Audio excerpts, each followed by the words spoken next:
Welcome to Your Number Man. This is the podcast where we explore financial strategies, business insights, and real life stories to help you grow your business with clarity and confidence. My name is Johan Zanik, and I am your host, and my purpose is to help business owners build smarter, stronger, and enjoyable businesses and live a bigger life in their business.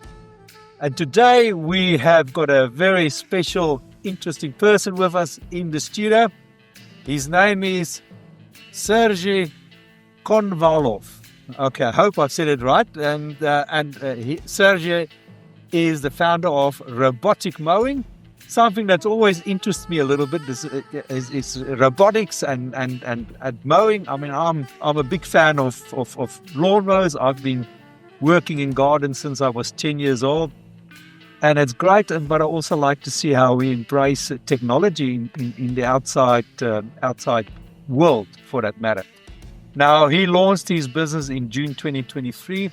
He's originally from Russia, and he brings a decade of experience as and I'm going to be careful how I say that, Husqvarna dealer. Now, Sergei is going to tell us what is the correct pronouncement, but we in Australia sometimes just talk about Huskies. Anyway, he's a certified dealer in Australia. As a mower installer, he's applying his expertise to the South Australian market, offering smart, sustainable and tailored lawn care solutions for homes, businesses and public spaces. And his mission is to save clients time and bring next level automation to the great Australian outback. Well, hello, Sergei. How are you doing today? Hi, Johan. Thanks for having me. It's a pleasure to be here. All right. Now give us two things. Did I pronounce your surname correct? Yeah. So my surname is Konovalov. Konovalov. Yeah. Okay, that's great. And Husqvarna, what is the correct? In Australia, it's Husqvarna. Husqvarna. Yeah. Husqvarna. Yeah. Or we just say Huskies. Yeah. Yeah. In Europe, it's Husqvarna. Husqvarna. Husqvarna. Yeah. Okay. No, that's fantastic. So it's an interesting business you've been doing for the past couple of years. Yeah, since 2023. Yeah. Yeah. Yeah. That. And you've been doing this. Like you told me, for 10 years in Eastern Europe. So, yeah, I was involved in a family business. It's very similar to Total Tools or Toolkit Depot, something like this. So it's a big store with many tools with different brands, Makita, Steel, Milwaukee, Festool, so many different things. Yeah. So, yeah, and also we were a Husqvarna dealer as well. And in St. Petersburg, I was running a store that was specialized only on some brands like Husqvarna and Steel. So it was, like a boutique store where we have all this equipment from these two brands. And yeah, it was very successful. And yeah, that's experience that I decided to use when I migrate to Australia. Yeah. That's fantastic, and what brought you to then working with Husqvarna from were you dealing specifically with robotics then back in your area in St. Petersburg? In St. Petersburg, we have the whole range of chainsaws, ride-ons, everything. So whippersnippers, everything. But when I was thinking what else I can open here in Australia, in Adelaide. I realized that in Europe, automatic lawnmowers are very popular. Husqvarna Automower. Yeah, and I didn't find that much dealers here in Adelaide who specialized in this field. So I decided maybe I can try myself in this kind of business. So I had some contacts from European office. So I sent them an email. Look, guys, I have some ideas in Adelaide. So could you please give me some contacts from someone from Husqvarna, Australia? So they sent me the email of one guy. So I contacted him. And here I am. Here I am. Here you are, and and you've been plain sailing for the last 2 years, and the business is growing, the market is growing, and people start to understand what the product is about. It's a really good product. Husqvarna was a pioneer who invented robotic lawn mowers back in 1995. So 1995, 30 years, eh? For 30 years they are on the market, and I think that Husqvarna is the best brand in robotics. Why? Because they have all this expertise from all these years manufacturing stuff, experimenting with different models and technologies, and for me, I think the good thing that they have manufacturing in UK, so they not producing this stuff in other countries. So it's a really good quality product, I would say. Yeah. Okay, so UK manufactured, designed in Sweden. Oh, it's a Swedish. Yes, brand itself Swedish. Manufactured in UK in Aycliffe. Yeah.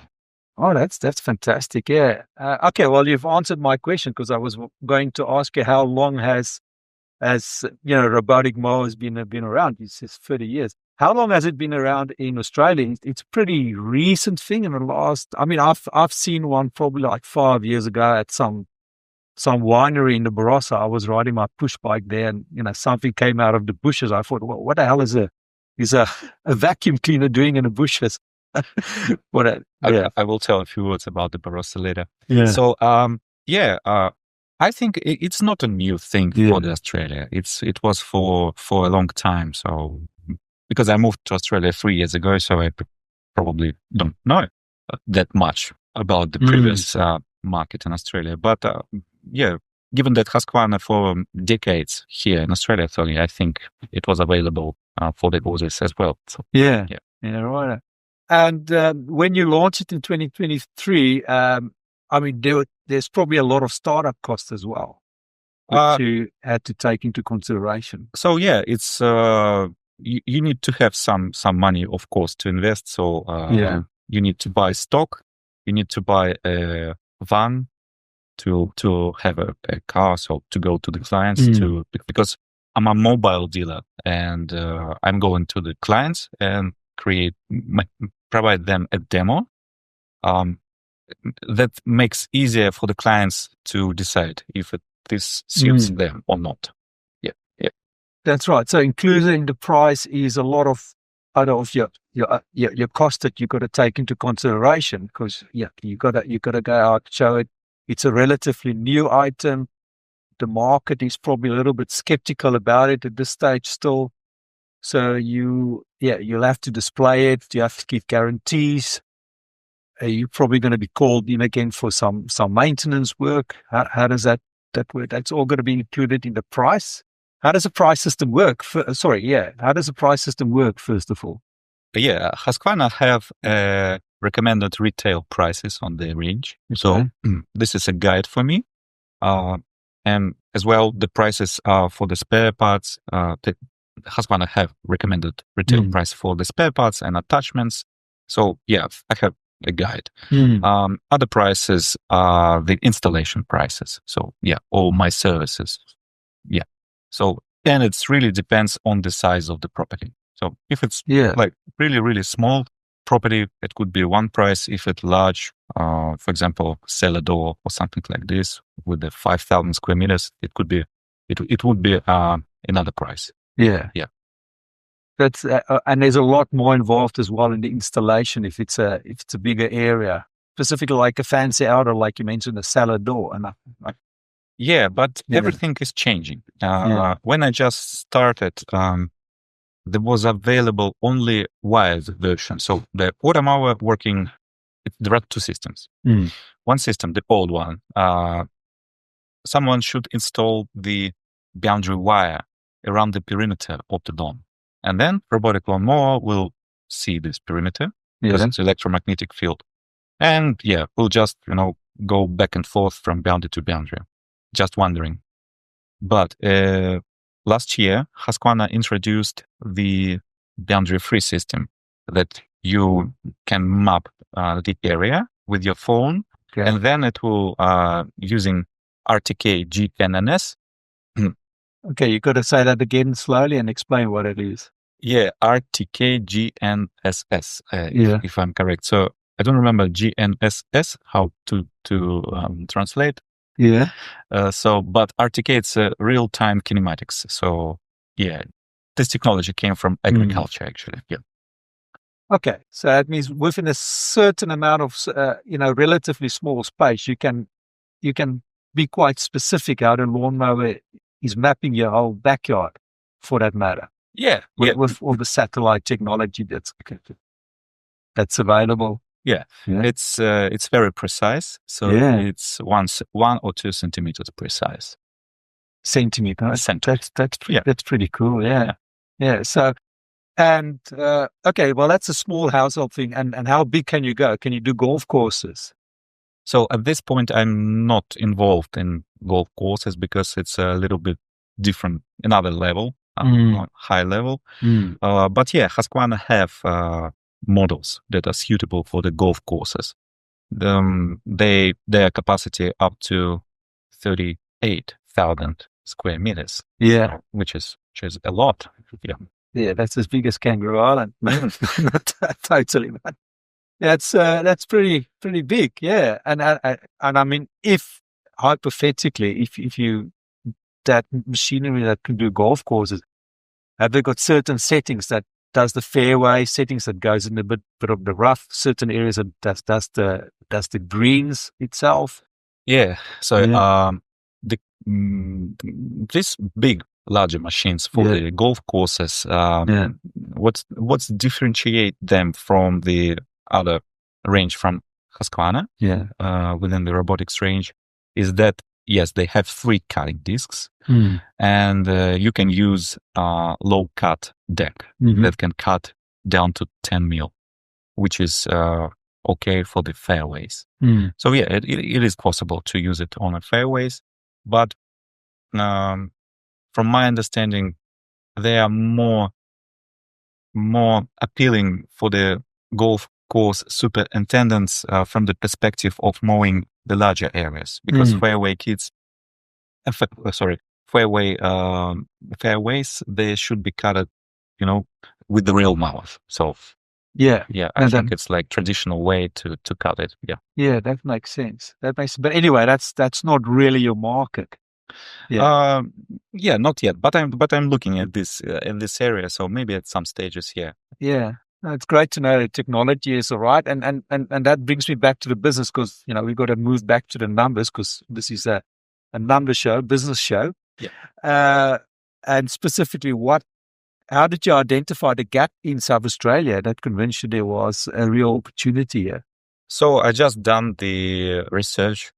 Marketing research using Google and Husqvarna website. I just opened the website, went through the list of the dealers, take a look at their websites, and realized that these companies are mainly focused on the retail.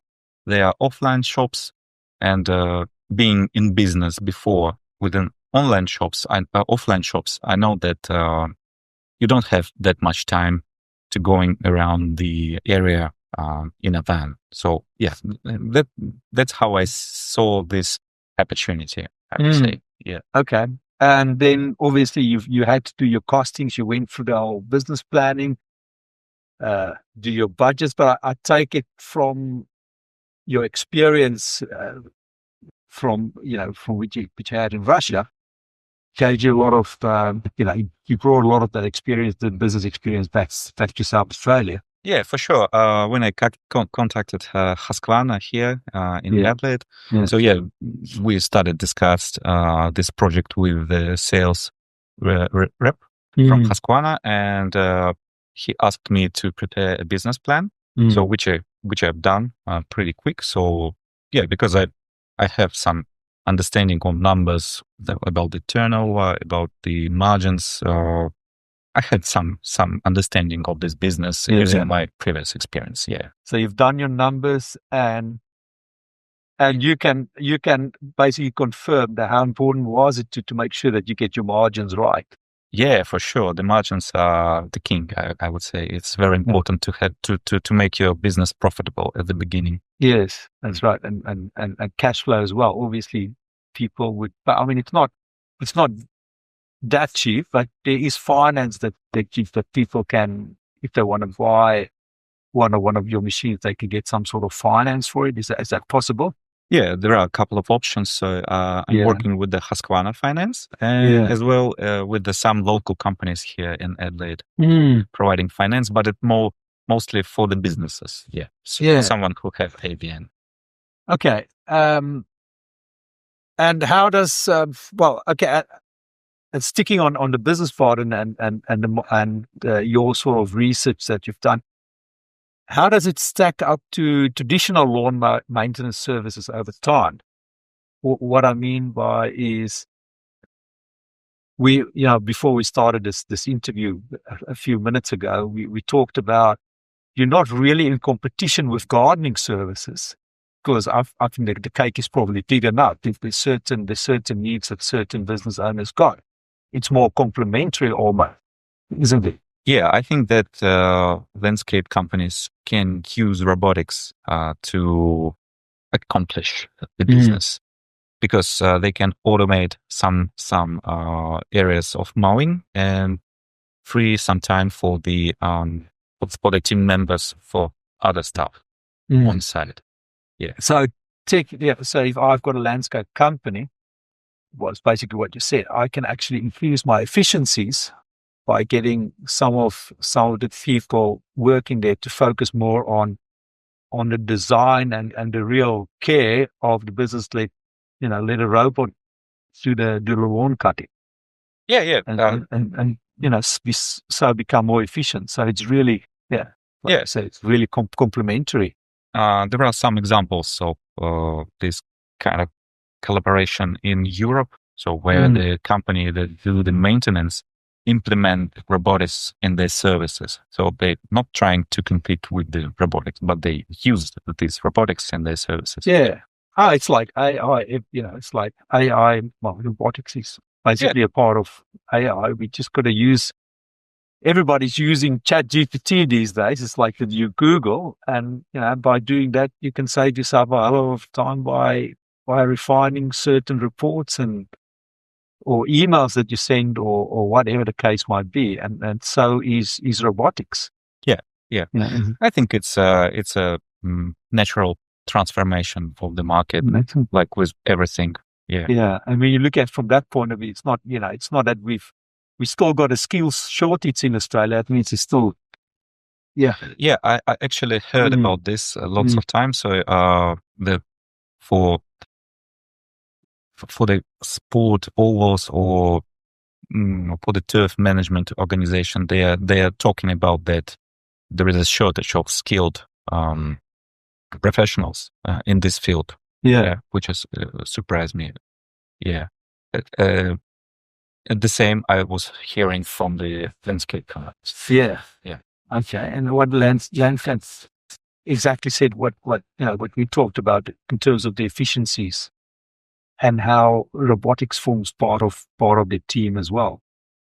It's a big question because it should be like we need to do a kind of research to answer this question because it's I think it's complex to answer right now. But I know that it's possible to implement this because there are some examples on the market already, and I know that some companies in Australia, in Victoria, and Sydney already implementing this approach.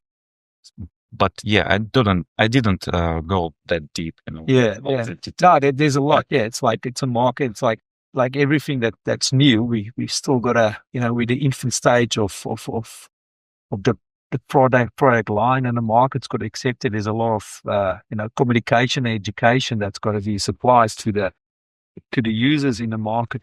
That's right. Yeah. And then, getting back to your pricing of your jobs, we did sort of like talk about it. Is there a standard package that everything is tailored towards? I would say that it's not possible to do, one tailored package for everyone. Yeah. Yeah. As I said, it depends on the size of the area, really. So yeah, but for the basic models and smaller yards, I think big installation could be around $300, $400. Yeah. Yeah. So yeah, this is including the cable line and system testing. Yeah. Yeah. We are talking about the small loans. Yeah. Cool. So you go in there with some sort of gadget. You've got a drone that flies over the place and measure it all up for you. So for the measuring, I'm using satellite services like Google Earth Pro, for example. You can measure the area, and for the smaller lawns, usually we're installing the wired robot with the boundary wire. So I don't use an app to mark the area. Yeah, because it's too small. There are some limitations with this technology, with the RTK technology. So there should be no obstruction of the sky. So the mower and the second component of the system, the reference station, should see the open sky, the satellites that are constantly moving across the sky. And if the sky is obstructed by the very tall wall or maybe large, dense tree, the system will not work. I'm just going to stand there in the corner going backwards and forwards. Yeah, it just stops and you will get notification like searching for satellites. Yeah. Like reassess. And if for instance, if you measure everything out as well, and somebody goes in there and they put a water feature in the middle of the lawn, the whole system is probably got to get remapped for that matter, isn't it? Yeah. So you can't. So somebody's got to let you know. Hey, listen, I want to put a little bit of a duck pond in the middle of my my lawn. It depends. So if we install the wired version, we can create an island for some kind of objects. For example, if there is a pond, so we create an island with the wire around the pond. So the wire is buried under the ground, 5 centimeters deep. And I'm usually using the cable laying machine for this. So special machine from Husqvarna. Yeah. And I can do this really quickly. Okay. Yeah. That's hopefully the ground is not too hard. I mean, it's not that you've got to come in with a drill and well, the grass won't grow probably anyway. So, that's a good. That's fantastic. And what's your approach to managing costs? You're scaling operation. So there's certain amounts that this business is a growing business. It can scale. Have you taken that into consideration for obviously your business is still very young. Yeah. The business is very young, so I'm still in early stages of everything. So I can see it's growing. The numbers are growing. The referrals growing. Everything growing. So I grow organically, I would say. So I'm not investing in advertising. I tried to do this at the beginning, at the start, but I realized that it's too much expensive for me to put into the Facebook ads. So I played with it. Yeah. Because when I want to know something about the topic, I completely dig in and try to understand everything about this. So when I thought that I can start doing Facebook ads by myself, I found all the blogs on YouTube that I can, find. And I found actually a really good guy. His name is Ben Heath.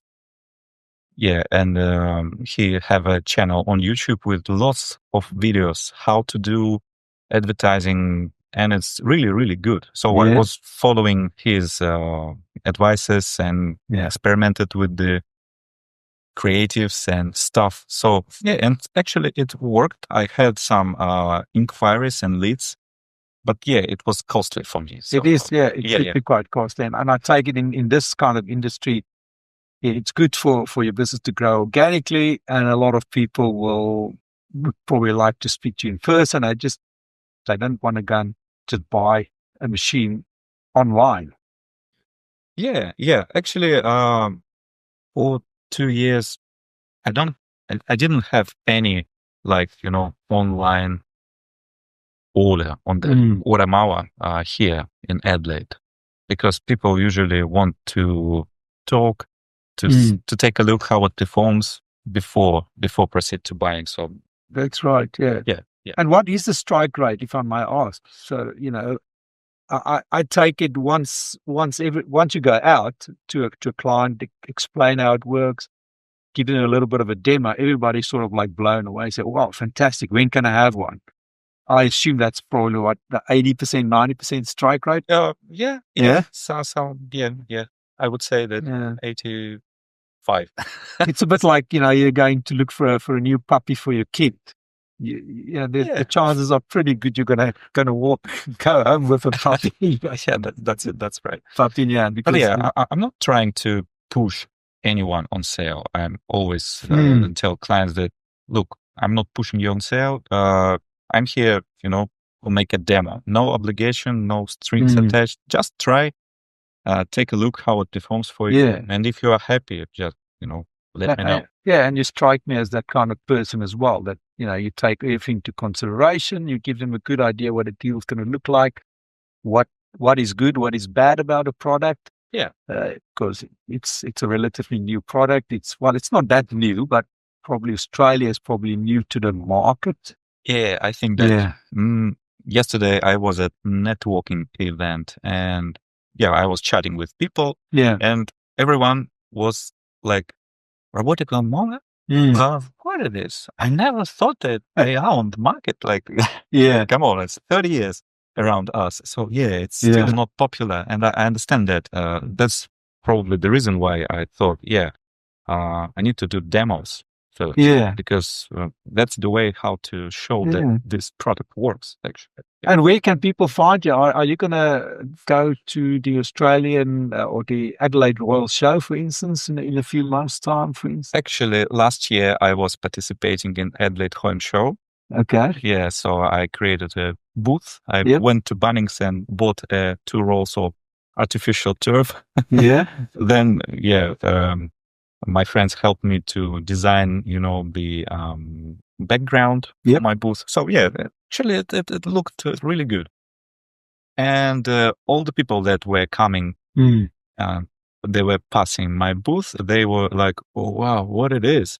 And usually, wives, "Oh look, John, this is really good." Yeah. And the reply would be, "Nah, I have a write down."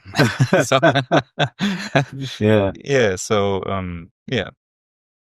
Yeah, that's fantastic as well.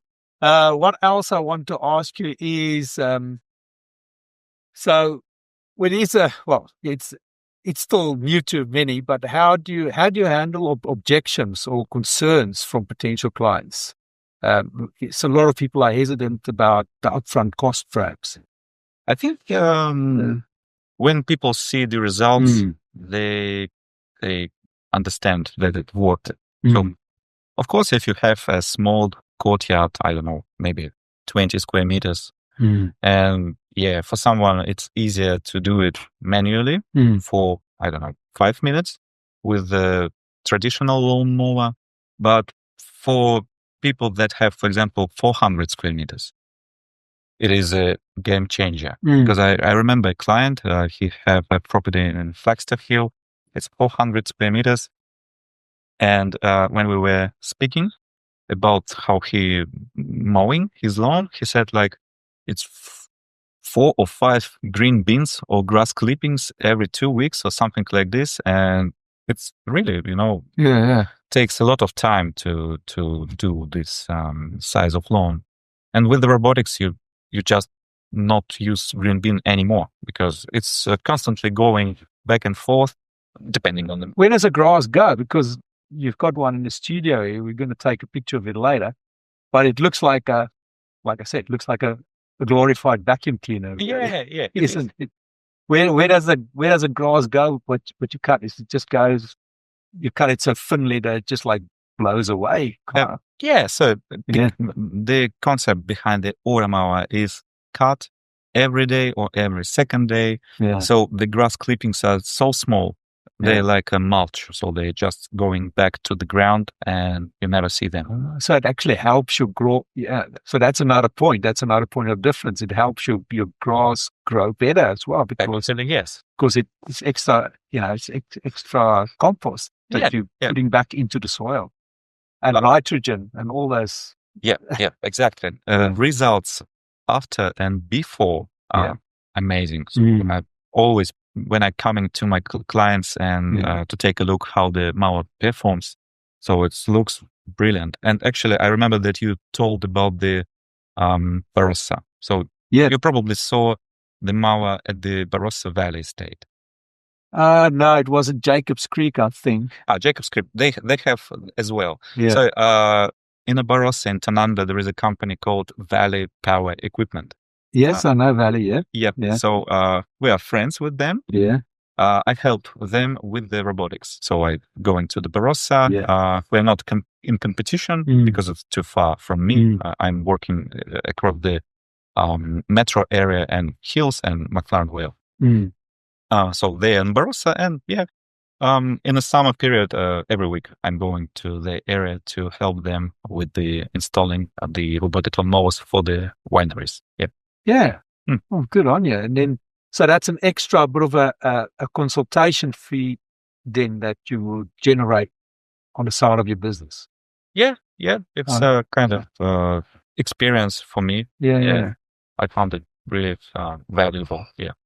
That's right. Yeah, you learn a bit more about, I guess, different kind of not sceneries, but different kind of gardens or layouts as well. Yeah. It's always beautiful gardens. So it's amazing. Yeah.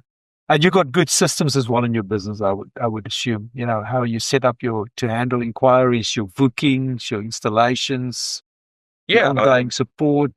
Because my background is a little bit IT, so I have two educations. I have a bachelor in economics and management, but I have, it's similar to certificate. It would be IT. So it's like computer help, something similar to the help desk. So I was doing the networks and all doing the stuff. So I spent lots of time. But you can write code and all that fancy stuff if you have to. I'm not a developer. I can use ChatGPT for this one, but I'm not. You're right. But you're an economist in a sense, and I'm technically a business economist. So we talk in the same language when it comes to business and looking at your numbers and looking at your costings. Yeah. And talking about that. How important is it for you then to really focus on your cash flow? Well, we did talk about your margins as well, but your overheads as well, specifically because there's a certain amount that you've got to sell to break even because you've got overhead expenditure. Yeah, for sure. But back and forth to the previous question about the system. So I decided to use QuickBooks. So I was doing this research what I should use because back in Russia, I know what to use, but here it was a completely new market for me. So I don't know which products I'm usually using in a small business. I was thinking between the Zero, and QuickBooks. So I talked to my accountant and he said QuickBooks is okay. So if you're happy. I think the main thing for me was the inventory. So because I wanted to track everything. And I don't remember that I found this stuff in Zero. Maybe no, it's not. But you can. There's other systems that you can plug into Zero. That's the main thing about Zero. And Zero is great. It's a great program. But I guess I've heard from a lot of people that's happy about QuickBooks in terms of the inventory management systems as well. It's worked really well. So because I'm trying to track everything. So, I have all my inventory. But the most important is to track the stuff, make sure that your margins on top, your cash flow is king. But your gross profit margin is your queen. It's the engine room of your business, as I always say. Yeah, Make sure that you get that margins that you focus on. And yeah, Sergei, well, I guess we've got to start wrapping it up. What's your future, mate? Looking 3 to 5 years ahead, what's the goals for the business? It depends probably a lot on how the trends going on as well. Yeah. It would be great to continue to work in the commercial market, I think, because I see lots of opportunities in with the ovals and stuff. So I don't know if it's possible at this point, because this is a different market than the residential one. So and there are many things to consider. But yeah, I think that it would be really great at one stage to have a workshop, maybe a warehouse and office where people can come and take a look at the range of robotics, as well as bring the robotic lawnmower for the service.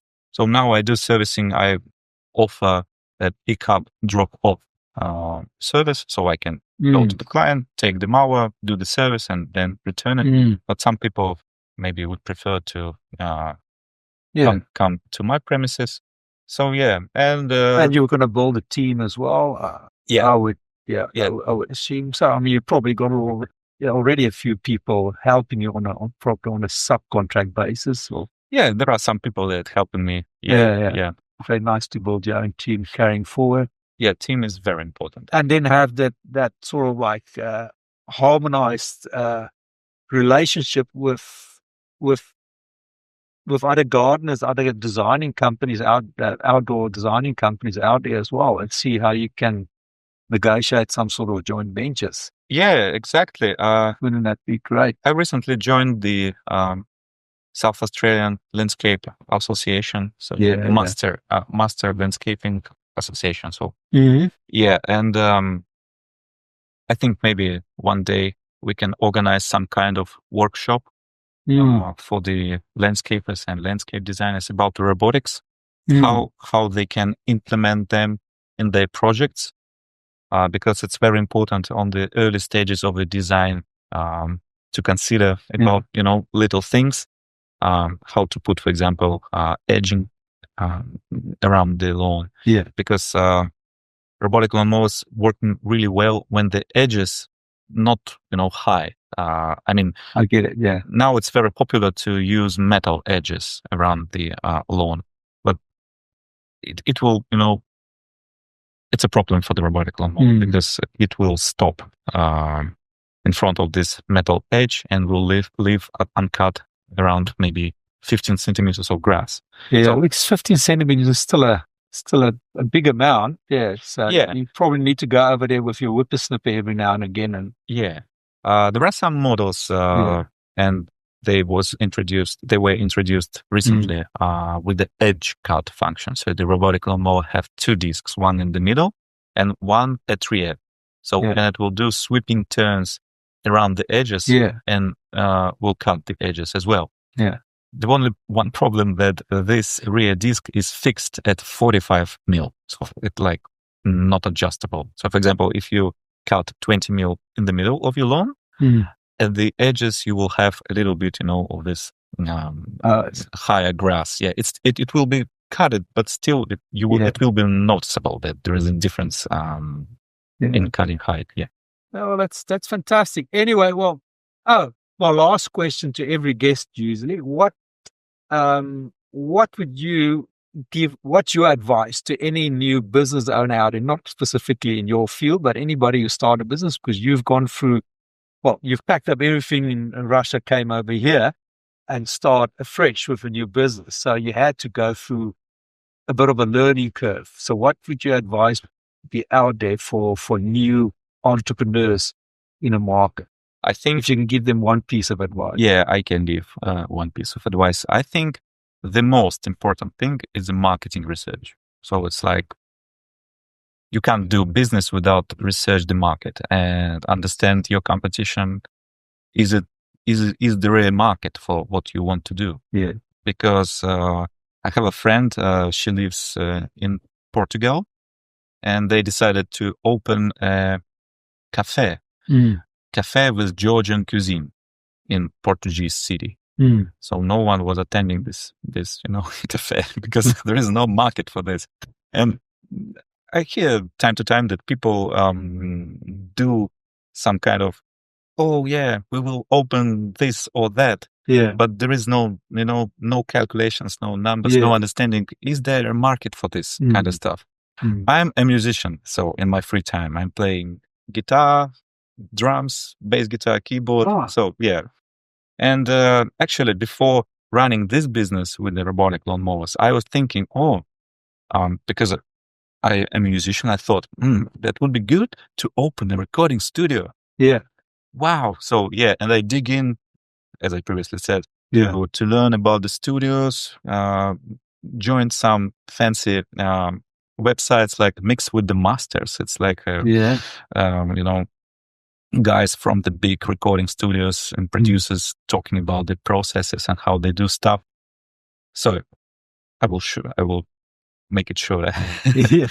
So I opened a studio. So I rented a studio. It was an Adelaide Audio Institute on South Road. So there was a guy, Anthony. He rented me a small room. So where I bought a computer, I put some equipment there. And then I started recording myself. I recorded an album of music, actually. Yeah. Did you sing? No, I'm just making instrumental music. Okay. So the months later, when I recorded an album, I was thinking, okay, but I don't earn any money here. And actually, when I did the deeper research about the studio and recording market in Adelaide, I realized that there are a lot of competition. There are big studios like a Wundenberg studio in the Barton and another really good places where people can spend money and record themselves or their band on really high quality equipment that I can't afford, because it's a big investment in all this equipment that you need to buy to run a studio. So then I decided that it's not a good idea. Well, there you go. And that's how you learn. Well, and today you are in our studio, which is fantastic. So so thanks for having me, guys. It's really a pleasure to be here. That's great. And like you said, just to just focus on what your last thing about doing the research. Yeah, you say research your market, make sure that, and probably what you're also meaning to say is make sure that there's a problem out in the market and that you got a solution to solve that problem, because that's what business is all about. Exactly. And then you can price it accordingly to the value that you actually portray in the market. 100%. And that comes back to the numbers.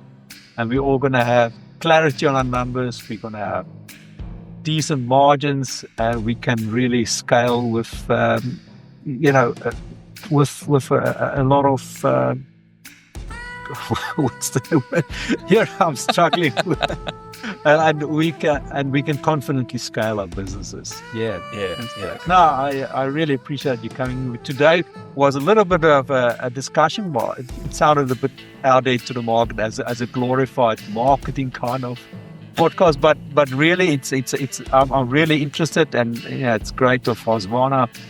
That we've mentioned it now. I just want to mention that we're not sponsored by them. So Husqvarna, if you want to send us something through, by all means, you can. I'm actually have a couple of presents. You can set me up with a bit of a fee for that, but I'll do it anyway. I just want to make quick mention of another sponsor that we got. Is the Polaris Business Center, where I actually met you at one of our network sessions there. Oh yeah, so, I can definitely recommend this place. It's a really good place.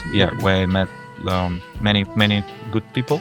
So I would recommend definitely. And that's the go-to place for people that probably want to learn a bit more about starting a business. They do the business fundamental workshop there, which you've probably done as well. Yeah.